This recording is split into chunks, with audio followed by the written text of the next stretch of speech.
SIR surgical strike ಗುಮ್ಮಕ್ಕೆ ರಾಜ್ಯ ಕಾಂಗ್ರೆಸ್ ಗಡಗಡ ನಡುಗ್ತಾ ಇದೆ. SIR ಹೆಸರಿನಲ್ಲಿ ಕಾಂಗ್ರೆಸ್ ಕೋಟೆಗೆ ಡಿಜಿಟಲ್ ಲಗ್ಗೆ, ಸಿದ್ದು ಪಾಳೆಯದಲ್ಲಿ ಸೃಷ್ಟಿಯಾಯಿತು ಸೈಲೆಂಟ್ ನಡುಕ.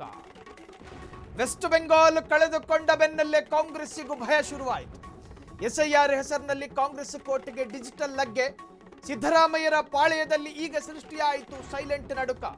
ಡ್ರಿಲ್ಲಿಂಗ್ ಮಷೀನ್ ಹಿಡಿದು ವೋಟ್ ಬ್ಯಾಂಕ್ ಕೊರೆಯುತ್ತಾ ಕೇಂದ್ರ ಅನ್ನೋ ಮತದಾರರ ಪಟ್ಟಿಯ ಮೇಲೆ ಡ್ರೋನ್ ಅಟ್ಯಾಕ್ ಆಗುತ್ತಾ?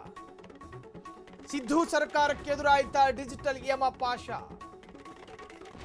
ಇದು ಮತಗಳ ರಿವಿಷನ್ ಅಲ್ಲ, ಅಸ್ತಿತ್ವದ ಎಕ್ಸಿಬಿಷನ್. ಎಸ್ಐಆರ್ ಬಿಜೆಪಿ ಆಡಳಿತಾವಧಿ ಅಂದ್ರೆ ಕೇಂದ್ರ ಸರ್ಕಾರದ ನೇತೃತ್ವದಲ್ಲಿ ರಚನೆಯಾದಂತಹ ಒಂದು ಯೋಜನೆ.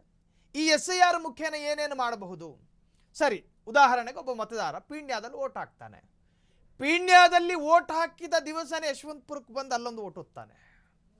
ಆತ ಅದಾದ ನಂತರ ಮತ್ತೊಂದು ಕಡೆ ನೋಡಿ, ಒಂದು ಹೆಸರು ಮಿಸ್ಯೂಸ್ ಆಗದಂತೆ ತಡೆಯೋದಕ್ಕೆ ನಾವು ತಂದಿರುವ ಯೋಜನೆ ಅನ್ನೋದು ಬಿಜೆಪಿಯ ವಾದ.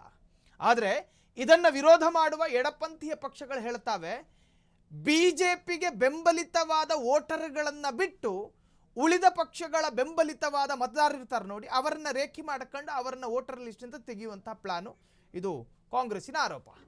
ಎಸ್ ಸಿದ್ದು ಸುಗ್ರೀವ ಅಸ್ತ್ರ ವರ್ಸಸ್ ಕೇಂದ್ರದ ಎಸ್ಐಆರ್ ಬ್ರಹ್ಮಾಸ್ತ್ರ.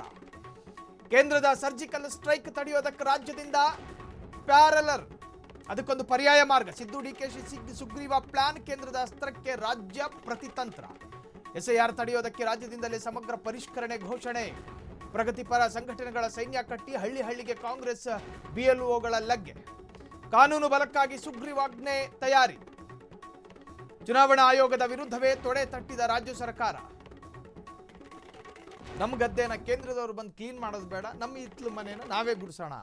ನೋಡಿ, ರಾಜ್ಯ ಸರ್ಕಾರ ಯಾವುದೇ ಪಕ್ಷ ಕೇಂದ್ರದಲ್ಲಿರಲಿ, ರಾಜ್ಯದಲ್ಲಿರ್ತಕ್ಕಂತಹ ಬೇರೆ ಪಕ್ಷಕ್ಕೆ ಆ ಸರ್ಕಾರದ ಮೇಲೆ ಭರವಸೆಗಳು ಇರೋದಿಲ್ಲ. ಈ ಎಸ್ಐಆರ್ ಎನ್ನುವಂತಹದ್ದು ಬಿಜೆಪಿಯ ಅಸ್ತಿತ್ವ ಅಂದ್ರೆ ಬಿಜೆಪಿಯ ಪೊಲಿಟಿಕಲ್ ಅಸ್ತಿತ್ವವನ್ನು ಉಳಿಸಿಕೊಳ್ಳೋದಕ್ಕಿರುವಂತಹ ಅತ್ಯಂತ ಕಟ್ಟಕಡೆಯ ಅಸ್ತ್ರ. ಎಲ್ಲಿಯ ಪಶ್ಚಿಮ ಬೆಂಗಾಲ್, ವೆಸ್ಟ್ ಬೆಂಗಾಲ್ ರಾಜ್ಯ ಮತದಾರರ ಪಟ್ಟಿಯ ಮೇಲೂ ಕೇಂದ್ರದ ಏರ್ ಸ್ಟ್ರೈಕ್. ಎಸ್ಐಆರ್ ನಮ್ಮ ಅಡಗಿಸಿರೋ ಅಸಲಿ ರಹಸ್ಯಗಳೇನು? ಸದ್ದಿಲ್ಲದೆ ನಡೆಯುತ್ತೆ ಸೈಲೆಂಟ್ ಡಿಲೀಷನ್. ಎಐ ತಂತ್ರಜ್ಞಾನಕ್ಕೆ ಸಿಕ್ಕಿಬಿದ್ರೆ ಲಕ್ಷಾಂತರ ವೋಟ್ ಔಟ್ ಆಗುತ್ತೆ. ಇದೇ ಕಾಂಗ್ರೆಸ್ ಪಾಲಿನ ಬಿಗ್ ಟೆನ್ಷನ್. ಬಿಜೆಪಿ ವಿರೋಧಿ ಮತಗಳಿಗೆ ಕತ್ತರಿ.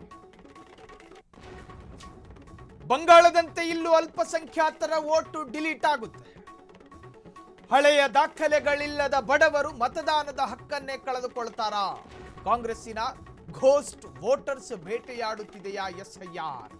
ಕಾಂಗ್ರೆಸ್ ವೋಟ್ ಬ್ಯಾಂಕ್ ಧೂಳಿಪಟವಾಗುವುದು ಗ್ಯಾರಂಟಿನ?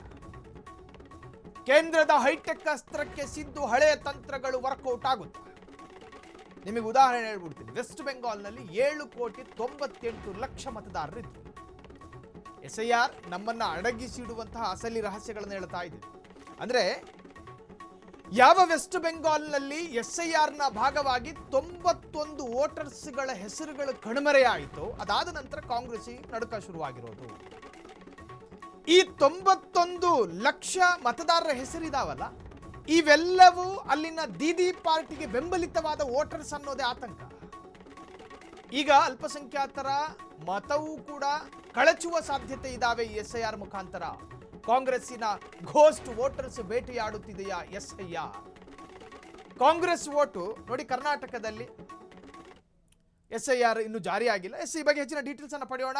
ಅಗೈನ್ ರೋಹನ್ ಸಂಪರ್ಕದಲ್ಲಿ. ರೋಹನ್, ಈಗ ರಾಜ್ಯದ ಕಾಂಗ್ರೆಸ್ ನಾಯಕರಿಗೂ ಒಂದು ತರಹದ ಭಯ ಶುರುವಾಗಿರುವಂತಹದ್ದು. ಎಸ್ಐಆರ್ ರಾಜ್ಯಕ್ಕೆ ಬಂದ್ರೆ ಭಯ ಯಾಕೆ ಕಾಂಗ್ರೆಸ್ಸಿಗೆ ರೋಹನ್? ಸಾಹಿಲ್, ಏನಂತಂದ್ರೆ ಇದು ಕೇಂದ್ರದ ಚುನಾವಣೆ ಕಮಿಷನ್ ಎನ್ನುವುದೇ ಕೈಗೆತ್ತಿಕೊಂಡಿರ್ತಕ್ಕಂಥ ಈ ಒಂದು ಮತದಾರರ ಪಟ್ಟಿ ಅಂದ್ರೆ ವಿಶೇಷತ್ವ ಎಮರ್ಜೆನ್ಸಿ ಪರಿಷ್ಕರಣೆ ಅಂತಂದ್ರೆ ಎಸ್ಐಆರ್ ಪ್ರಕ್ರಿಯೆ ಇದೀಗ ರಾಜ್ಯ ರಾಜಕೀಯದಲ್ಲಿ ಭಾರಿ ಸಂಚಲನ ಮೂಡಿಸಿದೆ ಅಂತ ಹೇಳ್ಬೋದು. ಪಶ್ಚಿಮ ಬಂಗಾಳ ಮತ್ತು ಬಿಹಾರದ ಲಕ್ಷಾಂತರ ಮತದಾರರ ಹೆಸರುಗಳನ್ನ ಪಟ್ಟಿಯಿಂದ ಡಿಲೀಟ್ ಆಗಿದೆ ಅನ್ನೋ ಆರೋಪ ಕೂಡ ಕೇಳಿ ಬೆನ್ನಲ್ಲೇ ಕರ್ನಾಟಕದಲ್ಲಿ ಇಂತಹ ಪರಿಸ್ಥಿತಿ ಬರಬಾರ್ದು ಅಂತ ರಾಜ್ಯ ಸರ್ಕಾರ ಈಗ ಫುಲ್ ಅಲರ್ಟ್ ಆಗಿದೆ ಅಂತಾನೆ ಹೇಳ್ಬೋದು. ಇದೇ ಕಾರಣಕ್ಕೆ ಸಿಎಂ ಸಿದ್ದರಾಮಯ್ಯ ಹಾಗೂ ಡಿಸಿಎಂ ಡಿಕೆ ಶಿವಕುಮಾರ್ ಅವರು ಪ್ರಗತಿಪರ ಸಂಘಟನೆಗಳ ಅವ್ರ ಜೊತೆ ಒಂದು ಇಂಪಾರ್ಟೆಂಟ್ ಮಾತುಕತೆ ನಡೆಸಿ ಮತದಾರರ ಪಟ್ಟಿ ಪರಿಷ್ಕರಣೆಗೆ ಹೊಸ ಒಂದು ರಣತಂತ್ರ ರೂಪಿಸಿದ್ದಾರೆ ಅನ್ನಲಾಗ್ತದೆ ಅಂತ ಹೇಳ್ಬೋದು ಸಾಹಿಲ್. ಏನಂತಂದ್ರೆ ಸರ್ಕಾರದ ಲೆಕ್ಕಾಚಾರ ಏನಂತಂದ್ರೆ ಏನು ಕೇಂದ್ರ ಚುನಾವಣೆ ಆಯೋಗ ಇಸಿಐ ಏನು SIR ಪ್ರಕ್ರಿಯೆ ಸಂಪೂರ್ಣವಾಗಿ ಕೇಂದ್ರದ ಹಿಡಿತದಲ್ಲಿ ನಡೆಯಬಾರದು, ರಾಜ್ಯದ ಮಟ್ಟದಲ್ಲಿ ಟ್ರಾನ್ಸ್ಪರೆನ್ಸಿ ಆಗಿ ಪಾರದರ್ಶಕವಾಗಿ ನಡೆಸಬೇಕನ್ನೋ ಒಂದು ಚಿಂತನೆ ಕೈ ಪಾಳ್ಯದಲ್ಲಿ ಈಗಾಗಲೇ ಜೋರವಾಗಿದೆ ಅಂತ ಹೇಳುದು. ಇನ್ನು ಅದಕ್ಕಾಗಿ ಕೂಡ ಒಂದು ಪಂಚಾಯತಿ ಮಟ್ಟದಲ್ಲೂ ಕೂಡ DALO ಕೂಡ ಸಮ್ಮುಖದಲ್ಲಿ ಮನೆ ಮನೆಗೂ ಕೂಡ ತೆರಳಿ ಕೆಲವೊಂದಿಷ್ಟು ಚೆಕಿಂಗ್ ಗಳನ್ನ ನಡೆಸ್ತಾರೆ. ಹೆಸರು ಸೇರ್ಪಡೆ ಮತ್ತು ಕೈ ಬಿಡಿ ಯಾವ ರೀತಿಯಾಗಿ ಕೈ ಬಿಡಬೇಕು ಪ್ರತಿಕ್ರಿಯೆ ಇವೆಲ್ಲವನ್ನು ಕಲೆ ಹಾಕಿ ರಾಜಕೀಯ ಪಕ್ಷಗಳ ಪ್ರತಿನಿಧಿಗಳಲ್ಲಿ ಇರ್ತಕ್ಕಂಥವ್ರು ಎಲ್ಲವನ್ನೂ ಕೂಡ ಒಂದು ಬಹಿರಂಗ ಪಡಿಸಬೇಕು ಬಗ್ಗೆ ಈಗ ಗಂಭೀರ ಚರ್ಚೆ ಕೂಡ ಆಗಿದೆ. ಇದನ್ನೇ ರಾಜಕೀಯ ವಲಯದಲ್ಲಿ ಈಗ ಕೇಂದ್ರದಲ್ಲಿರ್ತಕ್ಕಂಥ SIR ಗೆ ಈಗ ರಾಜ್ಯ ಸರ್ಕಾರದ ಒಂದು ಚೆಕ್ಮೇಟ್ಗೆ ಪ್ಲಾನ್ ಇಡೋಕೆ ಸಜ್ಜಾಗಿದೆ ಅಂತಾನೆ ಹೇಳ್ಬೋದು. ಯಾಕಂತಂದ್ರೆ ಮತದಾರರ ಪಟ್ಟಿಯಲ್ಲಿ ಕೆಲವೊಂದಿಷ್ಟು ಕನ್ಫ್ಯೂಷನ್ ಗಳು ಸೃಷ್ಟಿ ಆಗ್ತಾ ಇರುವ ಹಿನ್ನೆಲೆಯಲ್ಲಿ ರಾಜಕೀಯದ ಲಾಭ ನಷ್ಟ ನೇರವಾಗಿ ಮುಂದಿನ ಚುನಾವಣೆಯ ಮೇಲೆ ಪರಿಣಾಮ ಬೀರುತ್ತಾ ಅನ್ನೋ ಆತಂಕ ಕೈ ಪಾಳಿಯ ನಾಯಕರಿಗೆ ಎಲ್ಲೋ ಒಂದ್ ಕಡೆ ಕಾಡ್ತಾ ಇದೆ ಅಂತಾನೆ ಹೇಳ್ಬೋದು. ಇನ್ನು ವಿಶೇಷವಾಗಿ ಬಿಜೆಪಿಯವರು ಇದಕ್ಕೆ ವಿರೋಧಿಸಿದ್ರು, ಮತ ಬ್ಯಾಂಕಿಗೆ ಯಾವುದೇ ಧಕ್ಕೆ ಆಗಬಾರದು ಅನ್ನೋ ಒಂದು ಲೆಕ್ಕಾಚಾರದಲ್ಲಿ ಕಾಂಗ್ರೆಸ್ ಸರ್ಕಾರಕ್ಕೆ ಈಗಾಗಲೇ ಮೈದಾನಕ್ಕೆ ಇಳಿದಿದೆ ಅಂತ ಹೇಳ್ಬೋದು.